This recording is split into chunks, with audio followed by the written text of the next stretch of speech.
After Ryan and Lisa came back for the birth of their baby, my mother-in-law coldly told me to leave.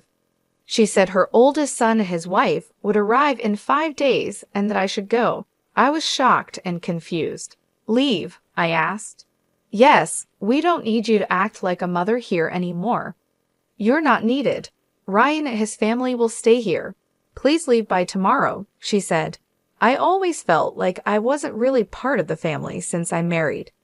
Being treated as less than a wife, I never thought they would ask me to leave.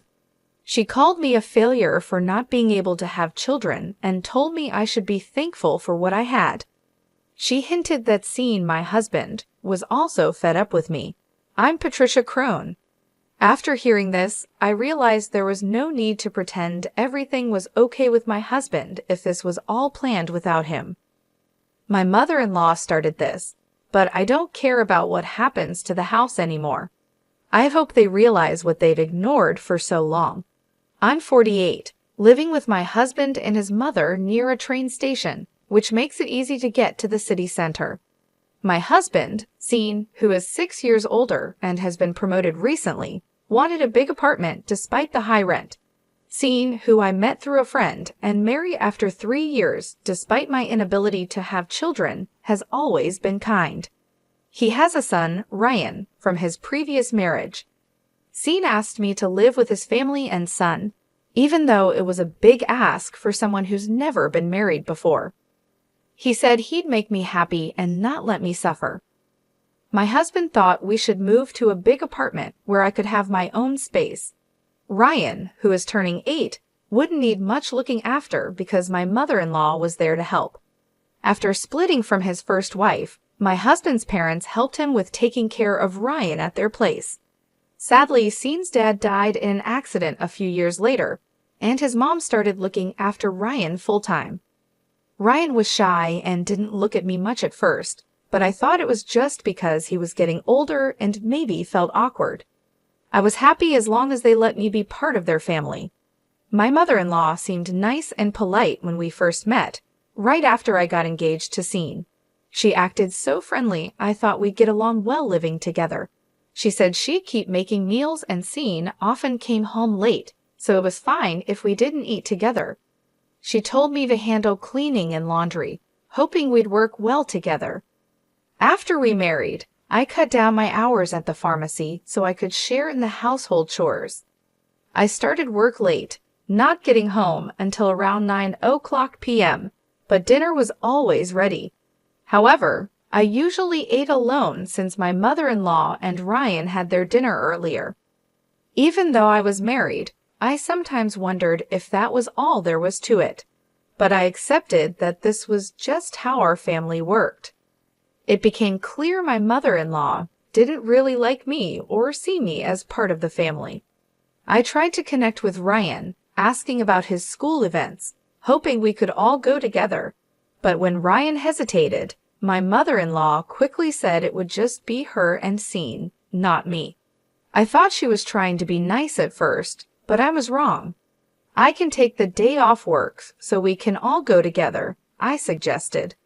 But she said there was no need because she and Sean had always been the ones to go with Ryan. I was really surprised.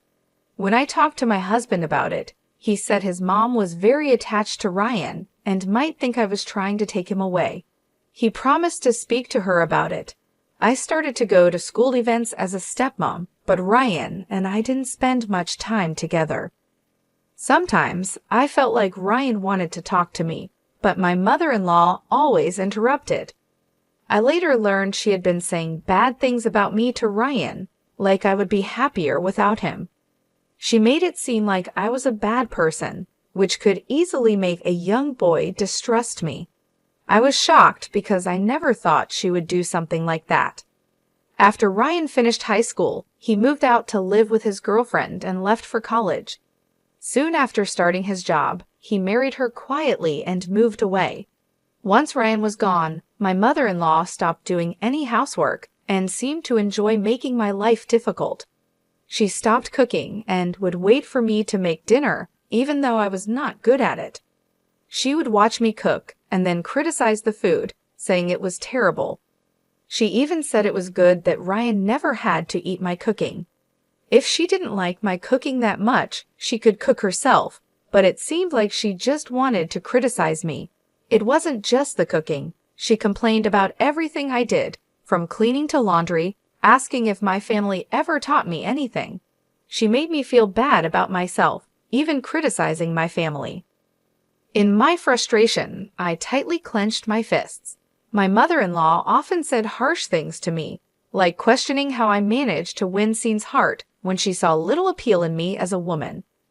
She repeatedly blamed me for Ryan's departure, insinuating that if I hadn't entered their lives, they wouldn't be suffering from what she implied was empty nest syndrome, a term used to describe the loneliness parents may feel when their children move out. I tried to convince myself that if venting her frustrations on me made her feel any better, then I could endure it for the sake of family peace. However, her negative attitude towards me intensified with the news of Ryan's wife, Lisa, being pregnant. The joy my mother-in-law showed upon hearing about the pregnancy was beyond anything I had witnessed before. She was ecstatic about the arrival of her first grandchild, saying it was bound to be adorable because it was Ryan's. The excitement she and Ryan shared was understandable, but her behavior seemed excessive, especially after Ryan asked if Lisa could have the baby at our place, given the distance to Lisa's family home and their lack of nearby support. Following this request, my mother-in-law's enthusiasm knew no bounds.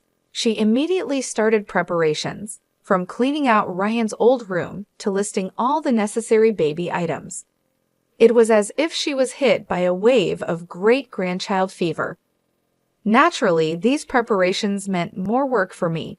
Coming home from work today, I was greeted with a list of tasks: vacuuming, wiping floors, cleaning windows, and even waxing them, all in preparation for a department store trip to look at baby cribs.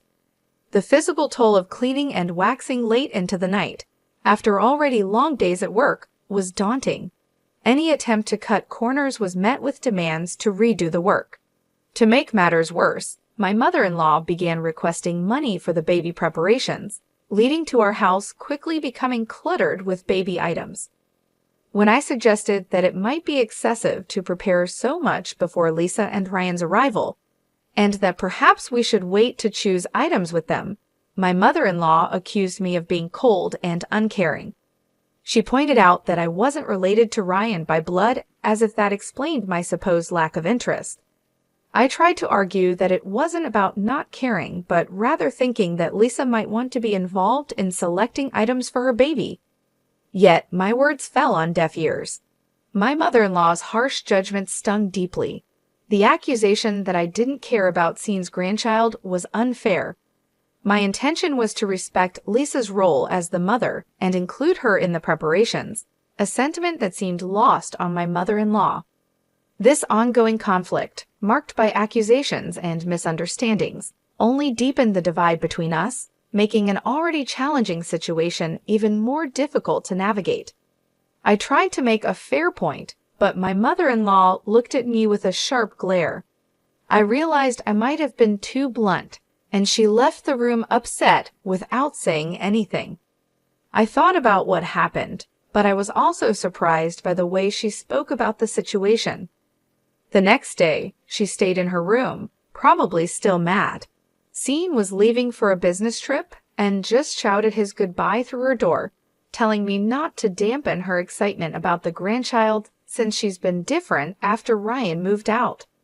He reminded me of our financial worries, but when I mentioned we should save money for when Ryan and Lisa arrive, Scene misunderstood, thinking I was criticizing his income. He left upset, and it reminded me how discussions about money always seem to end badly. Managing our finances, I've always planned for our future. Scene has given me a comfortable life, and he said my part-time job was just for my personal spending. I've saved everything extra, considering it shared, even though it's in my name. But Scene's salary has decreased over the past 6 years, and with his company struggling, he's not thinking of changing jobs to maintain appearances. Now, I pay the rent while he covers our daily expenses, a fact we hide from my mother-in-law to protect Scene's pride. I came home early one day to apologize to my mother-in-law. She was waiting for me and didn't respond to my apology. Instead, she shocked me with news that Ryan and Lisa were coming back for their baby's birth, and I had to leave in 5 days. Confused and stunned, I didn't know what to say. "I must leave," she confirmed firmly. "Yes, we no longer require another motherly presence.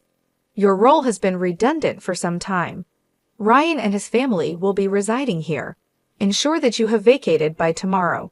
Her words struck me like a thunderbolt, making it painfully clear that I had never been truly welcomed as a member of the family from the moment I married into it.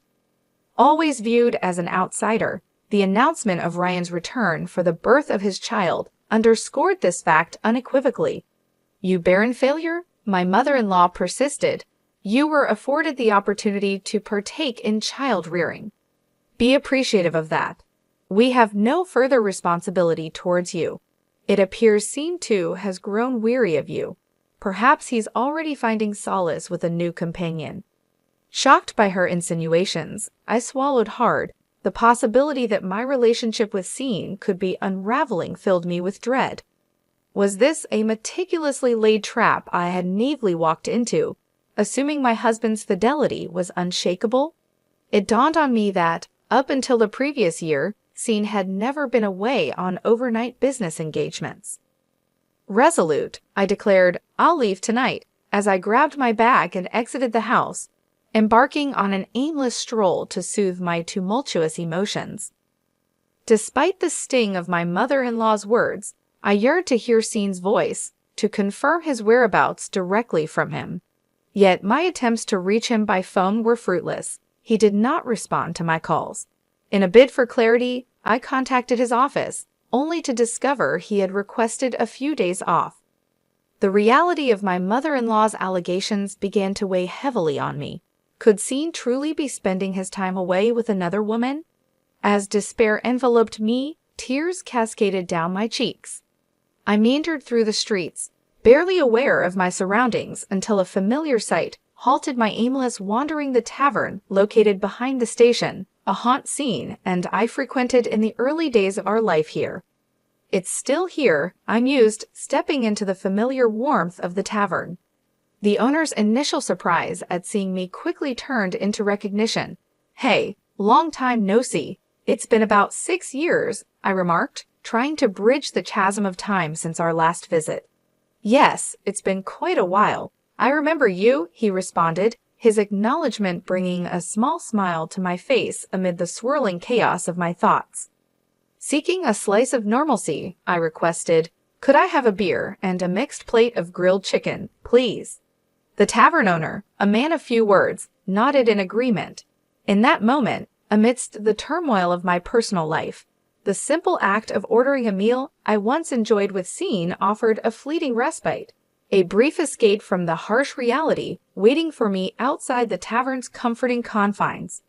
As I sat in the dimly lit tavern, the cold beer and the aroma of grilled chicken offered a brief respite from the turmoil that had engulfed my life.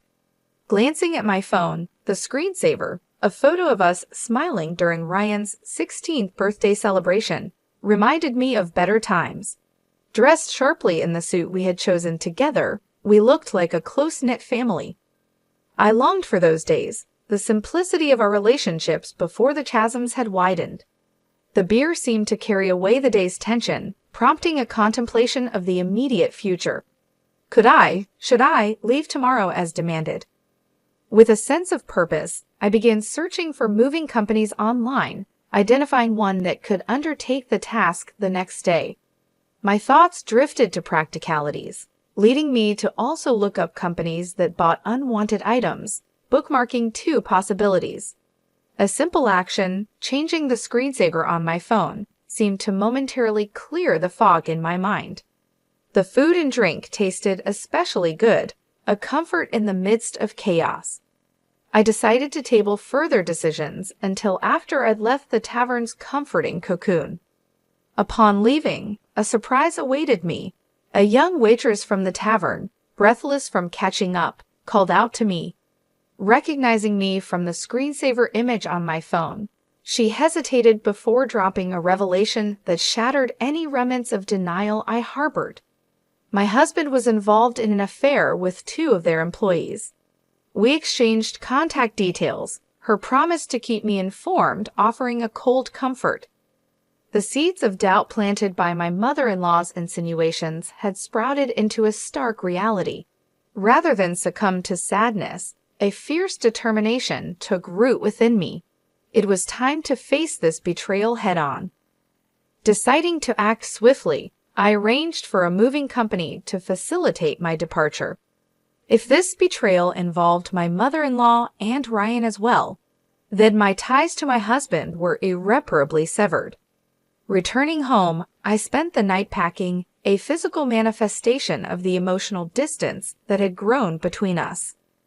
The moving company was punctual, a small mercy in the whirlwind of change. As they removed my belongings, every item carried a piece of my presence, a presence now being systematically erased. My mother-in-law's panic at the unfolding scene was palpable, yet my resolve was unshakable. I'm taking everything I've bought.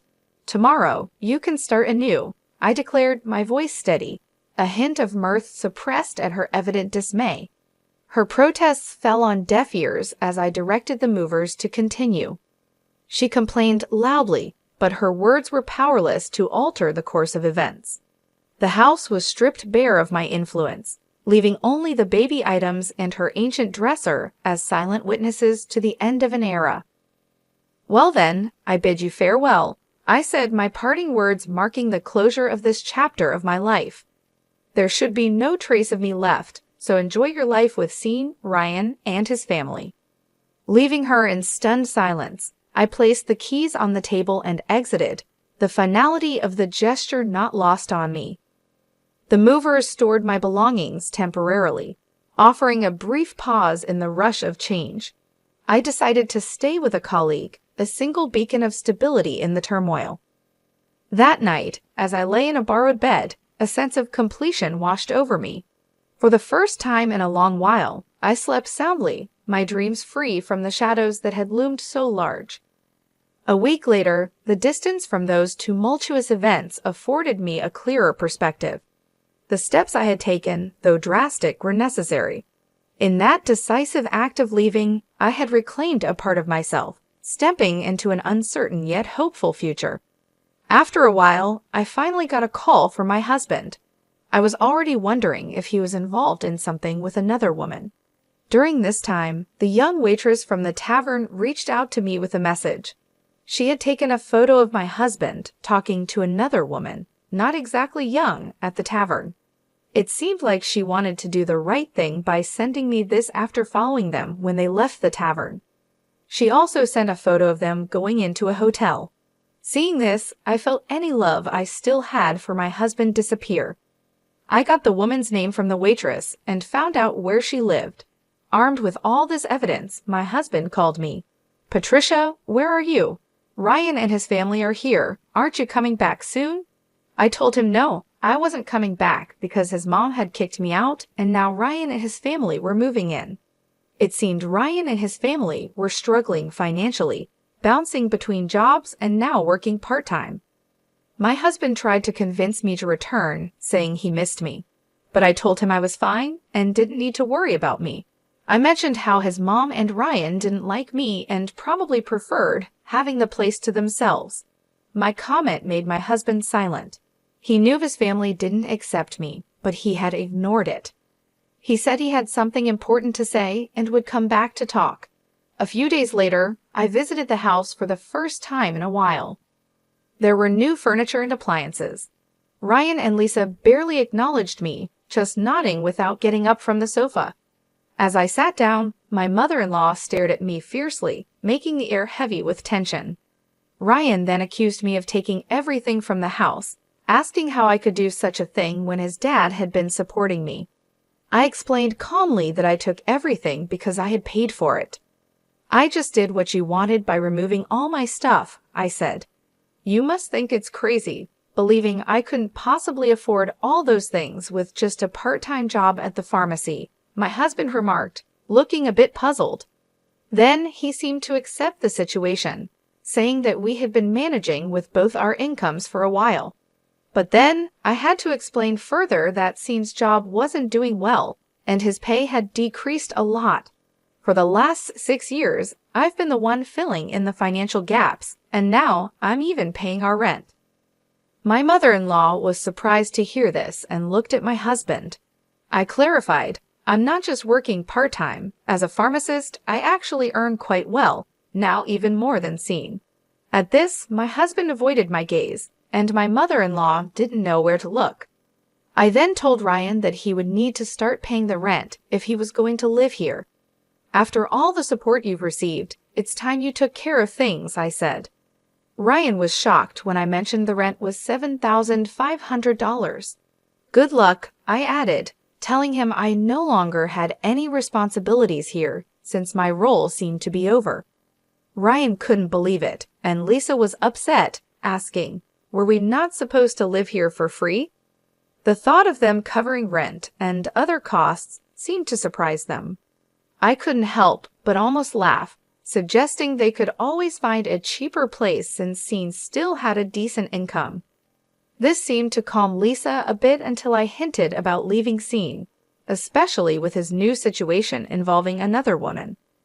That's when Lisa broke down crying, and my husband was confused, asking what she meant. Lisa explained that she had heard about the other woman from his mother.